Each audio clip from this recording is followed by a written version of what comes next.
देखिए प्रश्न दिया है कि एक समतल जमीन पर खड़ी मीनार की छाया उस स्थिति में 30 मीटर अधिक हो जाती है। कब अधिक हो जाती है? देखिए पहले तो हमने ए बी यहाँ से यहाँ तक मीनार बना दिए। ये मीनार हम मान लेते हैं कि एच सेंटीमीटर एच जो है सेंटीमीटर, जिसमें क्या दिया है मीटर में दिया है, तो मतलब एच मीटर क्या है ऊंचाई है। ये मीनार है ए बी। ए बी हमने क्या माना है? मीनार माना है। अब यहाँ पर आपको ये देखना है, प्रश्न आगे कह रहा है कि उस स्थिति में 30 मीटर अधिक हो जाती है। मतलब यहाँ से ये परछाई उठकर यहाँ तक आ जाती है, ये परछाई यहाँ तक आ जाती है 30 मीटर अधिक। तो यहाँ पे आप लिखेंगे कि इसकी जो दूरी होगी ये 30 मीटर होगी। ये पता चल गया। कह रहा है कि जबकि सूर्य का उन्नतान 60 अंश से घटकर 30 अंश हो जाता है। मतलब ये पहले 60 अंश था, अब ये घटकर कितना हो जाता है? 30 अंश हो जाता है। और मीनार की ऊंचाई ज्ञात करिए, एच मीटर। यही मीनार की ऊंचाई आपको ज्ञात करनी है। ये जो डीबी की लंबाई है इसको हम मान लेते हैं, कुछ भी मान लेते हैं, आप एक्स मान लीजिए। ठीक है कि हम मान लेते हैं ये जो दूरी थी ये पहले एक्स थी, क्योंकि 60 अंश की जो दूरी है ये भी तो आपको पता होना जरूरी है। ठीक है, इतना आपको पता हो गया। अब आगे चलते हैं प्रश्न में। यहाँ पर ध्यान रखिएगा, आपके पास दो त्रिभुज मिलेंगे, ए और बी डी। ये ए बी डी एक त्रिभुज आपको मिलेगा, इस बात को आपको ध्यान रखना है। और जो दूसरा त्रिभुज मिलेगा वो आपको मिलेगा ए बी सी, ये बड़ा वाला त्रिभुज। ठीक है, दो त्रिभुज आपको मिलेंगे, तो दोनों का आधार पता होगा और ऊंचाई भी पता होगा। अब यहाँ पर सबसे पहले दो त्रिभुज हमको मिले हैं, तो पहले त्रिभुज ए बी डी में, ए बी डी में अगर हम बात करें तो आपको कहेंगे कि tan थीटा बराबर क्या हो जाएगा? tan थीटा बराबर लंब बटे में आधार होता है। लंब बटे में क्या होता है? आधार। तो लंब कितना है? तो कहेंगे लंब हमारा h है, क्योंकि हमने यहाँ पे h माना है। आधार कितना है? तो आधार हमारा x है। क्या है? x। अच्छा, tan थीटा, थीटा का मान यहाँ पे कितना है? तो कहेंगे थीटा का मान 60 है, तो tan 60 अंश बराबर h बटा x हो जाएगा। tan 60 अंश का मान √3 होता है, तो h बटा क्या हो जाएगा? x। तो यहाँ से अगर हम h का मान निकालें तो h बराबर हो जाएगा √3 में x। आप x √3 कह सकते हैं इसको। तो यहाँ पर आपको समझ में आएगा। अगर हमको यहाँ से x का मान निकालना हो तो क्योंकि x का मान पता चल जाएगा तो आगे काम आएगा। तो x बराबर क्या हो जाएगा? तो कहेंगे h बटे में √3 हो जाएगा। इसको समीकरण नंबर 1 मान लेते हैं।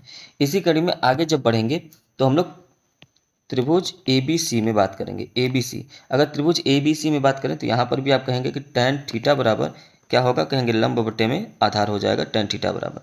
तो लंब कितना दे रखा है? तो लंब तो h ही है, लेकिन आधार कितना हो गया? आधार अब यहाँ से यहाँ तक पूरा टोटल हो जाएगा, ये x भी हो जाएगा और 30 भी हो जाएगा। तो आप कहेंगे 30 + x या x + 30 आप कह सकते हैं। ठीक है, ये हो जाएगा। अच्छा, tan थीटा का मान कितना है? tan थीटा अब क्या हो गया है? tan 30 अंश का बराबर में h बटे x + 30 हो गया है। ठीक है, h बटे में x + 30 हो गया है। तो यहाँ पर इस बात को ध्यान रखेंगे, h यहाँ पे x का मान चाहे तो आप रख सकते हैं। tan थीटा का मान क्या है? 1 बटा tan 30 अंश का मान 1 बटा √3 हो जाएगा। और ये h का जो मान है ये अभी आपको पता नहीं है, तो यहाँ से भी हम लोग एक काम करेंगे कि x + 3, ये आपको समझ में आ गया होगा यहाँ तक। अब इसके बाद क्या करेंगे? x का मान निकालना चाहेंगे तो क्या करें? तो h, एक मिनट, h √3 बराबर में x + 30 हो जाएगा। अब यहाँ से कहेंगे x बराबर में h √3 - 30। ठीक है, यहाँ से भी x का मान निकल गया। इसको समीकरण नंबर 2 मान लीजिए। इसको क्या मान लीजिए? समीकरण नंबर 2।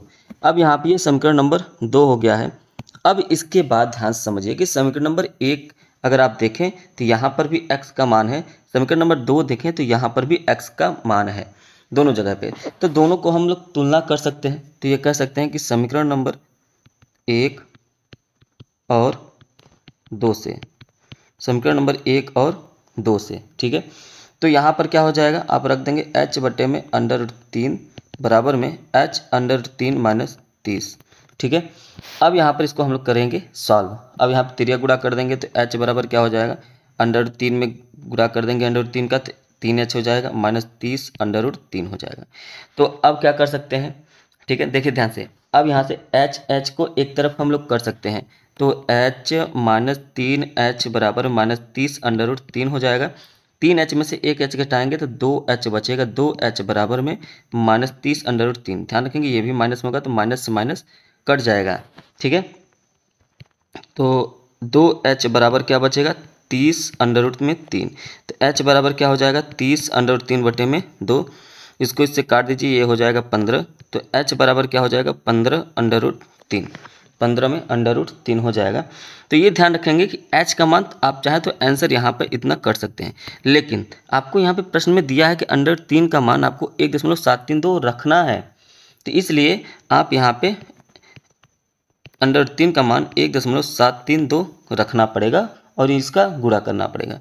तो जब आप गुणा करेंगे तो ये आ जाएगा 25.98 मीटर लगभग।